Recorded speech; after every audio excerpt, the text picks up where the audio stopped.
I'd like to request our special guest for the commencement speech, respected Pu M. Tongminthang Haokip, Judicial Magistrate, First Class Cum Civil Judge Perzol.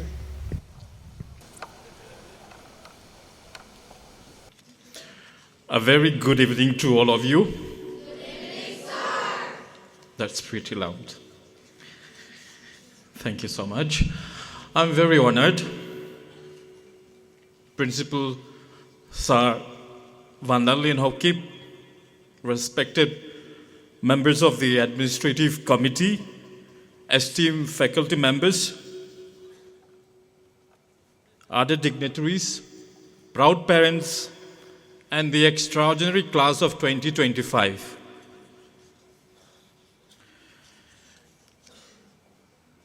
This occasion has been very special for me from the very start when I was first invited, because given my profession, it's a part of a protocol that we do not socialize much,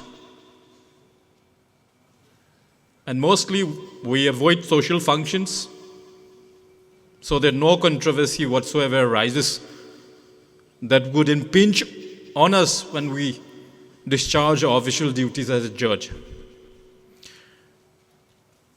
That may be the case, but as it was said, it was an offer I can't refuse. Because the principal, Sir Vandalin, was my warden in Blue Star Academy in 1994. And I think in 1994, if I'm not mistaken, it was the year in which his first daughter, I actually come to know her full name today only, Kim, who is now the VP in this school. So over the years, many waters has flowed down under the bridge. And in my wildest dream, I don't imagine to come here and deliver a commencement speech. What an honor it is. Acknowledging the occasion, graduation indeed is a milestone. It marks the culmination of many years of hard work, late-night study, and the occasional existential crisis you had over mathematics problem. But it is also a moment to reflect on the values that have brought you here and the principles that will guide you forward. My young friends, as I stand here, I'm reminded of my high school passing out. I wish it was this solemn. I wish it was this, beautiful.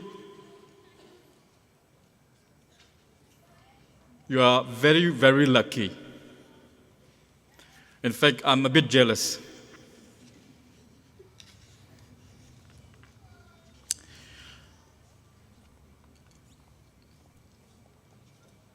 I've seen many of you wanting to become a doctor, some of you wanting to become a civil servant, and it was pleasing to hear that some of you want to become lawyers, which is still very rare. And many of you wanting to become army officers.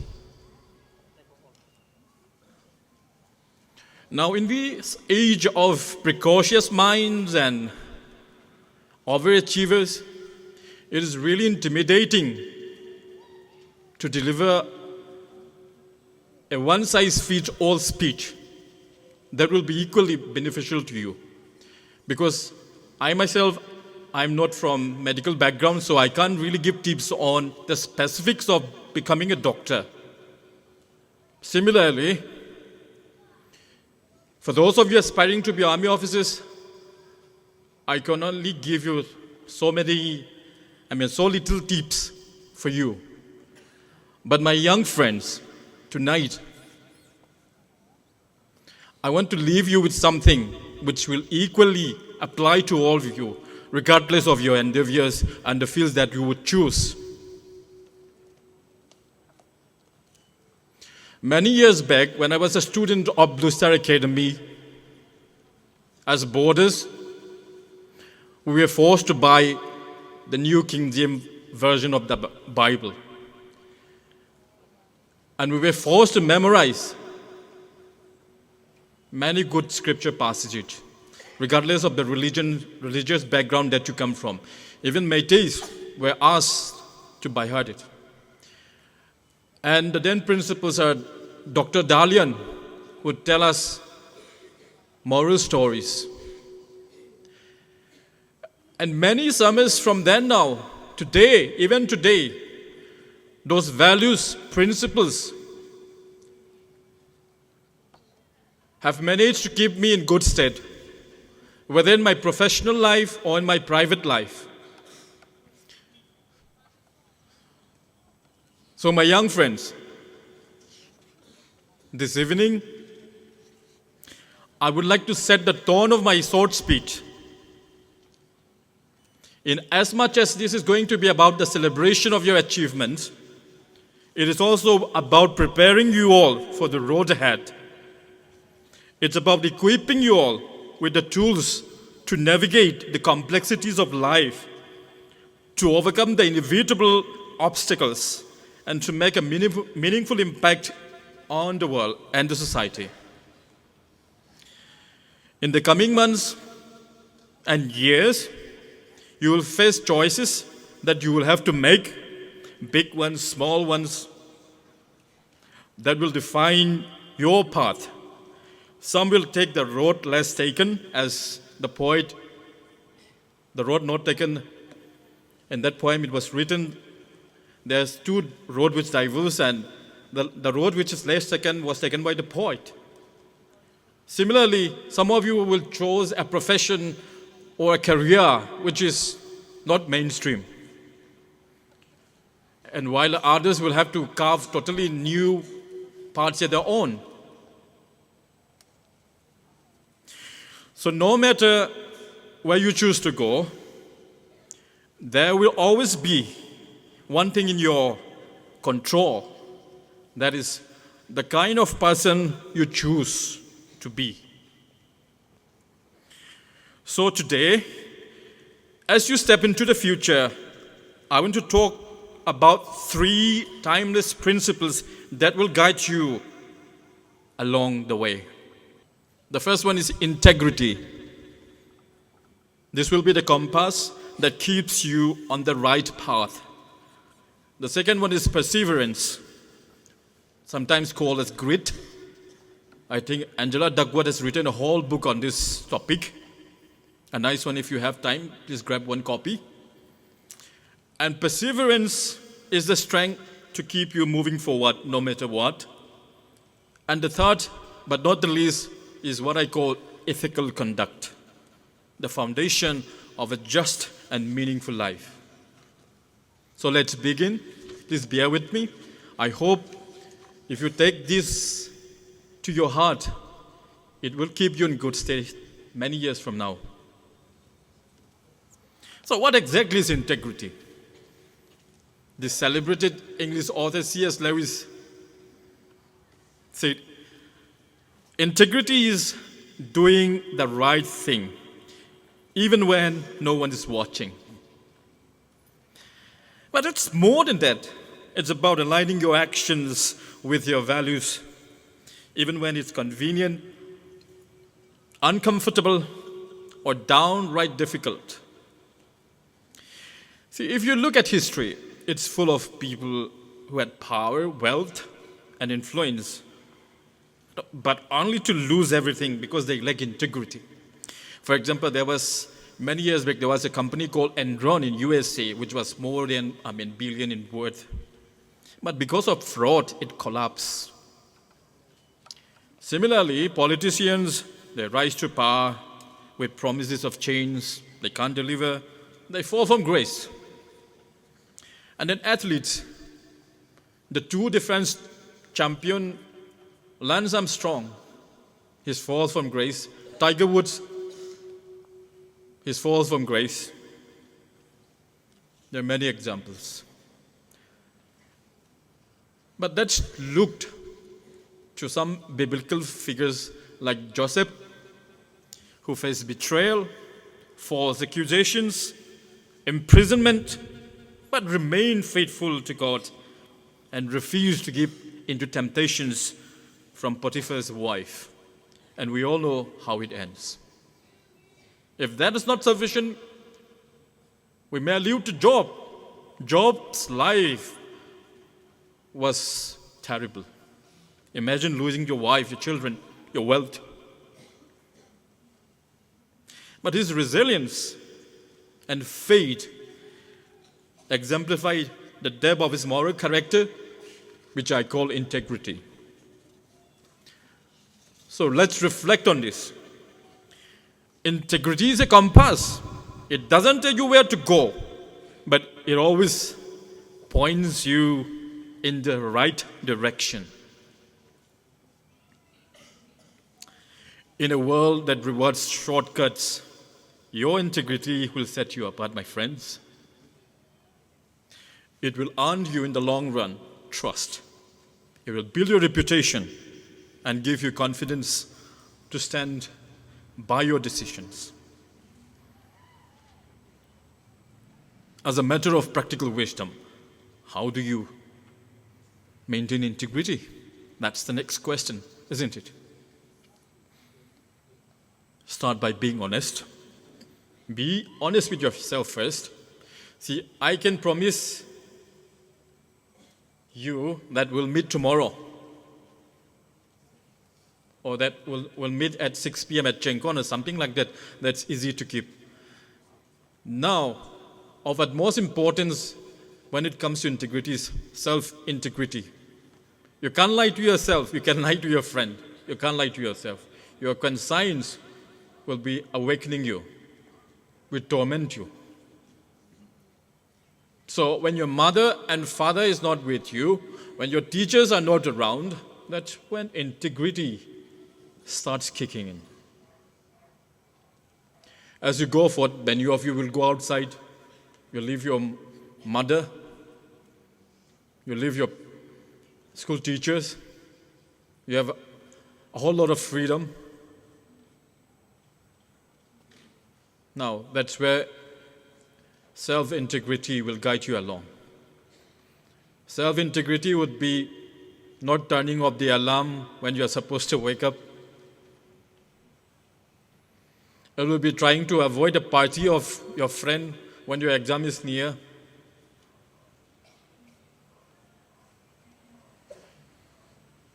So, class of 2025, as you step into the world, I challenge you to make integrity your non-negotiable, whether you are in the boardroom, whether you are in the classroom, or in community meeting. Let your actions speak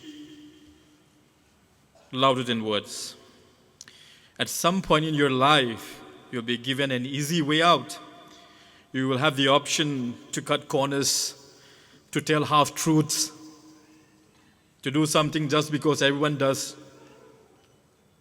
But here's the thing. Integrity is not about convenience at all. It's about consistency. So my young friends, be the person others can trust. If you make a promise, keep it. If you make a mistake, own it. If no one is watching, do the right thing anyway. Now comes the second theme that I would like to talk about. It's called perseverance, the ability to keep going when life tries to knock you down. Some define perseverance is the ability to keep going when going gets tough. It's the grit that turns setback into comebacks and failures into lessons. It's what separates those who dream from those who achieve. Honestly, I know you all are hardworking, and that is what makes you a proud graduate today.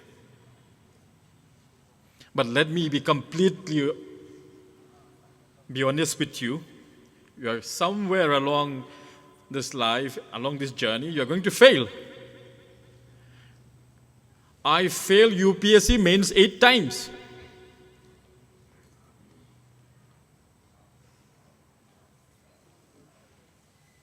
You heard me right, you're going to fail. I hope you don't. So it may occur to you when you apply for your dream job and you might got rejected. You might start a business and it won't work out. Maybe you'll have a plan for your life and then boom, life will say, nope, try again. That's when perseverance comes in. Failure is not the opposite of success. It's a part of success. To quote Winston Churchill, success is not final. Failure is not fatal. It is the courage to continue that counts. Take it with you, my friend. If that is too vague, I'll throw you some examples. Walt Disney was fired from a newspaper. They told him that he lacked imagination. Michael Jordan, the great basketball player, was cut off from his high school basketball team. J.K. Rowling, without whom no Harry Potter, rejected 12 times by publishers. Oprah Winfrey was told she was not fit for television. Imagine if they have given up.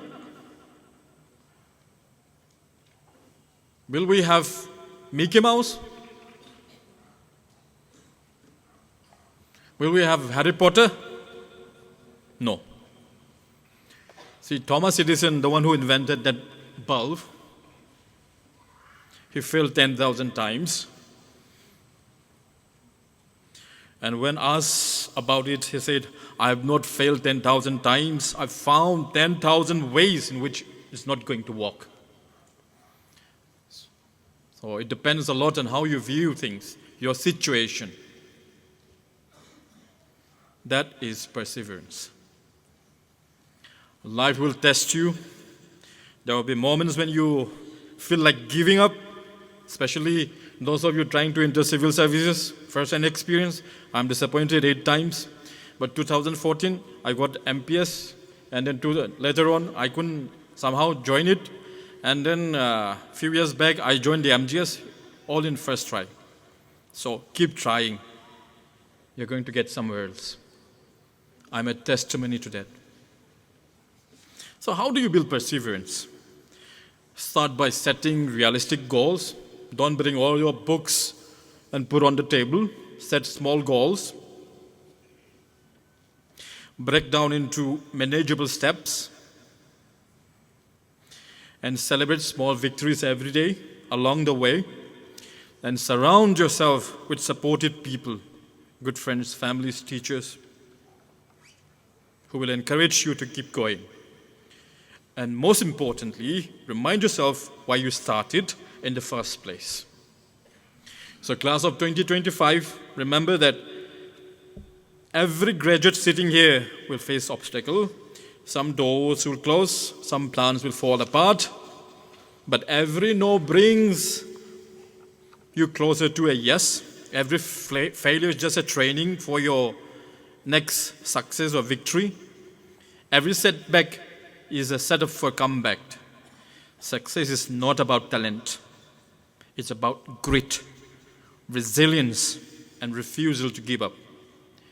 We have many brilliant PhD students, many students from IIT who was with me during my coaching days, preparing for UPSC. They did not even crack the prelims. And there have been third division students who flung the matriculation and got to the first rank in UPSC. So, fall down, but get back. If you're done the first time, repeat it. Those who keep going despite the struggles are the ones who change the world. Now, coming to the fourth theme, which I call ethical conduct. which is a moral compass. We live in a world that often tells us winning is all that matters. By all means, use any means if you can succeed. But that is cutting corners, playing dirty, and doing whatever it takes to get ahead. But let me ask you this, my young friends. What good is success if you lose yourself in the process? What good is wealth if it comes at the cost of your conscience? Your business empire will crumble. Your career built on deceit will collapse. And a life built on selfishness will feel empty. There are many IAS officers, after having cracked one of the toughest exams, because of their indiscipline, take too much alcohol and die even before reaching 50. You want to be dead? Useless indeed. But ethical conduct is not just about following rules. It's about doing what is right, even when it's hard. It's about treating others with respect, fairness, and compassion, and making decisions that benefit not just yourself, but the greater good of the society. It's a cliche, but it's also very germane to this occasion. As Mahatma Gandhi once said, be the change you wish to see in the world. Many of us have had our own opinion about the society. You would talk with your friends, this is wrong. How can they do this like this? Traffic should not be like this. Or leaders, student organization leaders should not speak in this way. We always have a share of things to change in the society. But as they say, charity begins at home. You start with yourself. And one less problem there would be.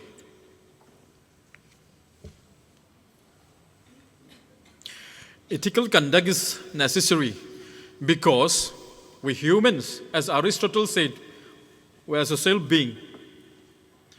If a person thrives singly, that person is either an angel or a demon. You need your friends, your family. You can't make your own shoe. And someone who specializes in making shoe is going to build better shoe in less time, in less cost. And that creates interdependency in the society. And the most inhuman punishment given to notorious terrorists in Guantanamo Bay is solitary confinement. Just imagine. If you are confined all alone by yourself in a cell, empty cell, I guarantee you, if it's going to last for 2-3 months, you'll be ending up as a crazy person. Because as human, we are gregarious in that we have to talk. We have to exchange with our fellow humans. And please note it, whenever there is a company of more than 2%, we're going to need a code of conduct in the sense that there has to be a norm.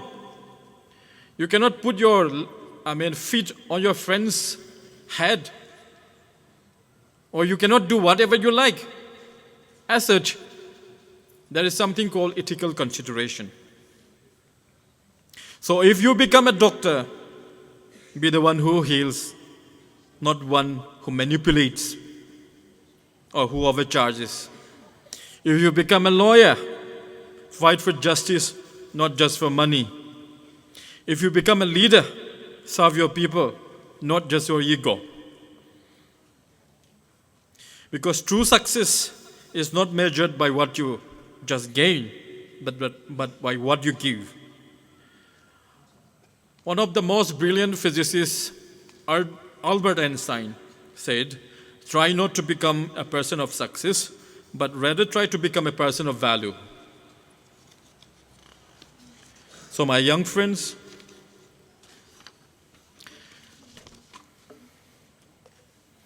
as we stand tonight here and as we gathered here tonight, I want to kind of engage you in some metaphorical exercise. Imagine now that in your situation, you are as good as standing at the edge of a vast ocean and you're ready to set sail. The water may be rough, the wind's unpredictable, but you have the tools to navigate any storm. Integrity is your anchor, perseverance, the sail, ethical conduct, your compass. As you go forth, I want to remind you of a quote by Maya Angelou. She said, "Do your best. Do the best that you can until you know better. Then when you know better, do better."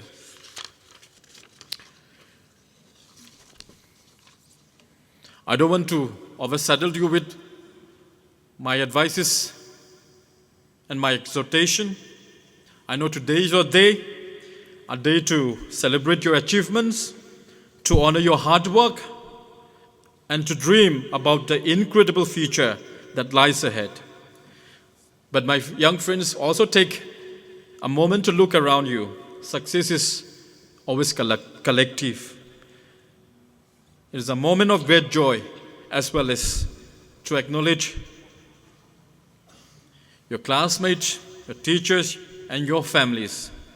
These are the people who have cheered you on, believe in you, and help you reach this moment. My final words of encouragement, as you leave Solbrook School, remember that you carry not just your diploma along with you, but a legacy of integrity, perseverance, and ethical conduct. This value will guide you, inspire you, and remind you of the incredible potential you hold. So, dear graduates, live with integrity, persevere through challenges, conduct yourself with ethics and purpose. Go out there, be bold, be kind, be unstoppable. The world is waiting for you. Make it better. Congratulations, class of 2025. And a big round of applause for all of you. Please give them a big hand. I thank you all. I wish you all the very best in your endeavors. Thank you.